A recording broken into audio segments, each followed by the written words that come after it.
Hello and welcome to helping academy YouTube channel. তোমরা জানো আগামী 13ই জুন এবং 14ই জুনে আমাদের জেনপাস ইউজি এবং এএনএম জেএনএম এর এক্সাম ডেট কিন্তু দিয়ে দিয়েছে।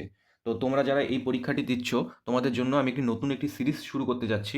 এই সিরিজে আমি প্রতিদিন তোমাদের সাথে প্রিভিয়াস ইয়ারের যে সমস্ত জিকে প্রশ্নগুলি এএনএম জেএনএম এবং জেনপাস ইউজি পরীক্ষায় এসেছে সেই সমস্ত প্রশ্নগুলি নিয়ে আলোচনা করব এবং প্রশ্নের সাথে সাথে আমি তোমাদের সাথে এক্সট্রা কিছু ফ্যাক্টস আলোচনা করব, যাতে কিনা তোমাদের এবারের পরীক্ষায় জিকে সেকশনটি সবথেকে ভালো স্কোর হয়, তোমরা যাতে 10টির মধ্যে 10টি প্রশ্নেরই উত্তর করতে পারো।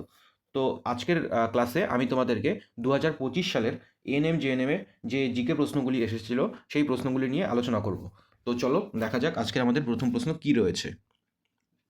আচ্ছা, আজকে আমাদের প্রথম প্রশ্ন রয়েছে, নিচের কোন শহরটি দুটি মহাদেশে এশিয়া ও ইউরোপে অবস্থিত? অপশন এতে রয়েছে ইস্তাম্বুল, তুরস্ক। অপশন বিতে রয়েছে বিলগ্রেড, সার্বিয়া। অপশন সিতে রয়েছে আস্তান নারিভো, মাদাগাস্কার। অপশন ডিতে রয়েছে ব্যাংকক, থাইল্যান্ড। তোমরা নিজে থেকে প্রথমে উত্তর করার চেষ্টা করবে, তারপর আমি তোমাদেরকে আনসার বলবো। আচ্ছা, এই প্রশ্নের সঠিক উত্তর হবে অপশন এ, ইস্তাম্বুল, তুরস্ক। দেখো, ইস্তাম্বুল এবং তুরস্ক এই দুটি সিটি কিন্তু আমাদের ইউরোপ এবং এশিয়ার মধ্যে অবস্থান করছে। তো চলো দেখে নিই আমাদের দ্বিতীয় প্রশ্ন কি রয়েছে। এই প্রতিটি প্রশ্নই কিন্তু 2025 সালের এএনএম জেএনএম পরীক্ষায় এসেছে। আমাদের দ্বিতীয় প্রশ্ন রয়েছে, বিশ্বের সর্বোচ্চ পর্বতশৃঙ্গ কোনটি? এ Everest, B কেটু, C Fuji, D Kanchenjunga. তোমরা প্রথমে উত্তরটি করার চেষ্টা করো নিজে থেকে। দেখো, এই প্রশ্নের সঠিক উত্তর হবে option A, Mount Everest. Mount Everest কিন্তু পৃথিবীর সবচেয়ে সর্বোচ্চ পর্বতশৃঙ্গ। আর কেটু হচ্ছে সেকেন্ড হাইয়েস্ট। ঠিক আছে, কেটু হচ্ছে সেকেন্ড হাইয়েস্ট এবং কাঞ্চনজঙ্ঘা হচ্ছে থার্ড হাইয়েস্ট। চলো দেখে নিই আমাদের পরের প্রশ্ন কি রয়েছে। আজকের পরের প্রশ্ন অর্থাৎ 3 নম্বর প্রশ্ন হলো, পশ্চিমবঙ্গের মোট জেলার সংখ্যা কয়টি? অপশন এতে রয়েছে 21, বিতে রয়েছে 23, সিতে রয়েছে 22, ডিতে রয়েছে 24। তোমরা নিজে থেকে এই প্রশ্নের উত্তর করার চেষ্টা করো। দেখো, এই প্রশ্নের সঠিক উত্তর হবে অপশন বি, 23টি জেলা। পশ্চিমবঙ্গে কিন্তু 23টি জেলা রয়েছে এবং পশ্চিমবঙ্গে সর্বশেষ কোন জেলাটি অন্তর্ভুক্ত হয়েছে? সর্বশেষ হচ্ছে আমাদের কালিম্পং এবং ঝাড়গ্রাম। এই দুটি জেলা কিন্তু সর্বশেষ পশ্চিমবঙ্গে অন্তর্ভুক্ত হয়েছে। এবং কত সালে অন্তর্ভুক্ত হয়েছে? এটি কিন্তু 2017 সালে কালিম্পং এবং ঝাড়গ্রাম পশ্চিমবঙ্গে অন্তর্ভুক্ত হয়েছে। চলো আমরা দেখে নিই আমাদের পরের প্রশ্ন কি রয়েছে। আচ্ছা, আমাদের 4 নম্বর প্রশ্ন রয়েছে, ভারতীয় জাতীয় পতাকার গেরুয়া রং কি নির্দেশ করে? এ সমৃদ্ধি, বি শান্তি, সি ত্যাগ, ডি সত্য। তোমরা নিজে থেকে এই প্রশ্নের উত্তর করার চেষ্টা করো, তারপর আমি তোমাদেরকে আনসারটি বলছি। দেখো, ভারতের জাতীয় পতাকার গেরুয়া রং আমাদেরকে ত্যাগের নির্দেশ করে। তো এই প্রশ্নের সঠিক উত্তর হবে অপশন সি, ত্যাগ। আর তোমরা বলো, সমৃদ্ধি কোন কালার আইডেন্টিফিকেশন করে? সমৃদ্ধি কিন্তু আমাদের সবুজ কালার হচ্ছে আইডেন্টিফিকেশন করে। সবুজ কালার হচ্ছে সমৃদ্ধি। এবং শান্তি হচ্ছে কোন কালার? শান্তি হচ্ছে হোয়াইট কালার। তো চলো দেখে নিই আমাদের পরের প্রশ্ন কি রয়েছে। আচ্ছা, আমাদের পরের প্রশ্ন অর্থাৎ 5 নম্বর প্রশ্ন রয়েছে, সম্মিলিত জাতিপুঞ্জের নিরাপত্তা পরিষদের স্থায়ী সদস্য সংখ্যা কত? অপশন এতে রয়েছে 6, বিতে রয়েছে 8, সিতে রয়েছে 3 এবং ডিতে রয়েছে 5। তোমরা বলো এই প্রশ্নের সঠিক উত্তর কি হবে? দেখো, এই প্রশ্নের সঠিক উত্তর হবে অপশন ডি, 5। যে 5টি কান্ট্রি রয়েছে সম্মিলিত জাতীয় পুঞ্জে, সেগুলি কি কি? প্রথমে রয়েছে আমাদের চায়নার আর কি রয়েছে? চায়না রয়েছে, ফ্রান্স রয়েছে। আর কোন কান্ট্রি রয়েছে? আমাদের রাশিয়া রয়েছে। আর কোন দেশ রয়েছে?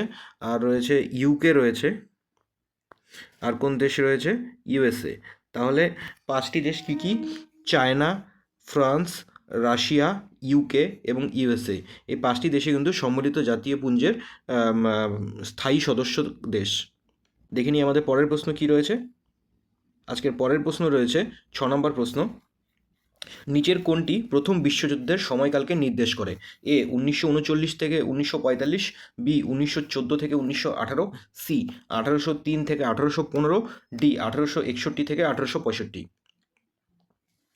বলো এই প্রশ্নের সঠিক উত্তর কী হবে? দেখো এই প্রশ্নের সঠিক উত্তর হবে অপশন বি 1914 থেকে 1918। আর 1939 থেকে 1945 এটি কিন্তু দ্বিতীয় বিশ্বযুদ্ধের সময়কালকে নির্দেশ করে। সেকেন্ড ওয়ার্ল্ড ওয়ার হয়েছিল 1939 থেকে 1945 সালে। চলো দেখে নিই আমাদের পরের প্রশ্ন কী রয়েছে। আজকে 7 নম্বর প্রশ্ন রয়েছে, ফ্লোরেন্স নাইটেঙ্গেল নিচের কোন নামে পরিচিত? ফ্লোরেন্স নাইটেঙ্গেল নিচের কোন নামে পরিচিত? অপশন এতে রয়েছে লেডি উইথ দ্য টর্চ, বিতে রয়েছে লেডি উইথ দ্য ল্যাম্প, সিতে রয়েছে লেডি উইথ দ্য সোয়ার্ড, ডিতে রয়েছে লেডি উইথ দ্য স্টেটোস্কোপ। তোমরা বলো এই প্রশ্নের সঠিক উত্তর কী হবে? দেখো এই প্রশ্নের সঠিক উত্তর হবে lady with the lamp. Florence nightingale কিন্তু লেডি উইথ দ্য ল্যাম্প নামে পরিচিত। কী কারণে? ক্রিমিয়া যখন ওয়ার হয়েছিল, ক্রিমিয়া ওয়ারের সময় তিনি কিন্তু নিজের হাতে ল্যাম্প নিয়ে যারা উন্ডেড সোলজার রয়েছে তাদের কিন্তু তিনি ট্রিটমেন্ট করেছিল। তো সেই কারণে তাকে লেডি উইথ দ্য ল্যাম্প বলা হয়। চলো দেখে নিই আমাদের পরের প্রশ্ন কী রয়েছে। আচ্ছা, আমাদের পরের প্রশ্ন রয়েছে, মানবদেহের বৃহত্তম অঙ্গ কোনটি? এতে রয়েছে পাকস্থলী, বিতে রয়েছে অন্ত্র, সিতে রয়েছে ফুসফুস, ডিতে রয়েছে ত্বক। তোমরা বলো এই প্রশ্নের সঠিক উত্তর কী হবে? দেখো এই প্রশ্নের সঠিক উত্তর হবে আমাদের অপশন ডি, ত্বক। ত্বক কিন্তু মানবদেহের সর্ববৃহৎ অঙ্গ। আর আমাদের যে লিভার রয়েছে, লিভার কি? লিভার হচ্ছিল আমাদের দেহের যে অর্গানগুলো রয়েছে, অভ্যন্তরীণ যে অঙ্গ, সেগুলির মধ্যে সবথেকে বৃহত্তম। যদি পরীক্ষায় প্রশ্ন আসে ইন্টারনাল অর্গানের মধ্যে সবথেকে বৃহত্তম কোনটি, তাহলে সেক্ষেত্রে কিন্তু লিভার অ্যান্সার হতো। তবে এই প্রশ্নের সঠিক উত্তর কী হবে? অপশন ডি, ত্বক হবে। তো চলো দেখে নিই আমাদের পরের প্রশ্ন কী রয়েছে। আচ্ছা, আমাদের পরের প্রশ্ন রয়েছে 9 নম্বর প্রশ্ন, প্রথম এশীয় হিসাবে কে নোবেল পুরস্কার পেয়েছিলেন? এতে রয়েছে দলাই লামা, বিতে রয়েছে মাদার টেরেসা, সিতে রয়েছে সিভি রমন, ডিতে রয়েছে রবীন্দ্রনাথ ঠাকুর। বলো এই প্রশ্নের সঠিক উত্তর কী হবে? দেখো এই প্রশ্নের সঠিক উত্তর হবে অপশন ডি, রবীন্দ্রনাথ ঠাকুর। রবীন্দ্রনাথ ঠাকুর কত সালে নোবেল পুরস্কার পেয়েছিল? 1913 সালে। আর আমাদের সিভি রমন, সিভি রমন কিসে নোবেল পেয়েছিল? তিনি পেয়েছিল ফিজিক্সে নোবেল পেয়েছিল। পদার্থবিদ্যার জন্য তাকে নোবেল পুরস্কার দেওয়া হয় কত সালে? 1930 সালে। আর আমাদের এদিকে কে রয়েছে? Mother Teresa. মাদার টেরেসা কত সালে নোবেল পুরস্কার পেয়েছিল? 1979 সালে নোবেল পুরস্কার পেয়েছিল। এবং দালাই লামা নোবেল পুরস্কার পেয়েছিল 1989 সালে। দুজনেই কিন্তু শান্তির ক্ষেত্রে পিসের জন্য তারা নোবেল পুরস্কার পেয়েছিল। এবং সিবি রমন 1930 সালে ফিজিক্সের জন্য পেয়েছিল, এবং রবীন্দ্রনাথ ঠাকুর তার লিটারেসি গীতাঞ্জলি কাব্যগ্রন্থের জন্য নোবেল পুরস্কার পেয়েছিল। তো তোমরা দেখে নিলে। তো চলো দেখে নিই আমাদের পরের প্রশ্ন কী রয়েছে। আচ্ছা, আমাদের পরের প্রশ্ন অর্থাৎ 10 নম্বর প্রশ্ন রয়েছে, ভারতীয় সংবিধানের অষ্টম তফসিলযুক্ত বর্তমান ভাষার সংখ্যা কয়টি? এতে রয়েছে 22টি, বিতে রয়েছে 26টি, সিতে রয়েছে 29টি, ডিতে রয়েছে 18টি। তোমরা নিজে থেকে এই প্রশ্নের সঠিক উত্তর করার চেষ্টা করবে। দেখো এটি কিন্তু বর্তমানের সংখ্যা বলা হয়েছে। সংবিধান যখন ভারতবর্ষে আসে 1950 সালে, তখন কিন্তু কম ছিল। তোমরা বলো এই প্রশ্নের সঠিক উত্তর কী হবে? দেখো এই প্রশ্নের সঠিক উত্তর হবে অপশন এ, 22টি। 1950 সালে যখন সংবিধান রচিত হয়, তখন সংবিধান ইনঅ্যাক্টেড হয়। সংবিধান তো আগেই রচিত হয়ে গেছিলো। যখন এর ইনঅ্যাক্টেড হয়, তখন ভারতীয় সংবিধানে 14টি ভাষা ছিল। তো এই ছিল তোমাদের জন্য আজকের আমাদের 10টি অতি গুরুত্বপূর্ণ প্রিভিয়াস ইয়ারের প্রশ্ন। প্রতিটি প্রশ্নই কিন্তু এএনএম জেএনএমের 2025 সালে পরীক্ষায় এসেছে। তো আমি তোমাদের সঙ্গে এই সিরিজটি শুরু করতে যাচ্ছি। তোমরা যদি রেসপন্স করো, তাহলে আমি এই সিরিজটি কন্টিনিউ রাখবো এবং পরীক্ষা অবধি তোমাদের প্রিপারেশনকে মজবুত করতে সহায়তা করব। তো তোমাদের ক্লাসটি কেমন লাগলো আমাকে বলবে। ক্লাসটি যদি ভালো লেগে থাকে অবশ্যই একটি লাইক করবে, এবং তোমাদের অন্যান্য যারা প্রিপারেশন নিচ্ছে তাদের সাথে ক্লাসটি শেয়ার করবে।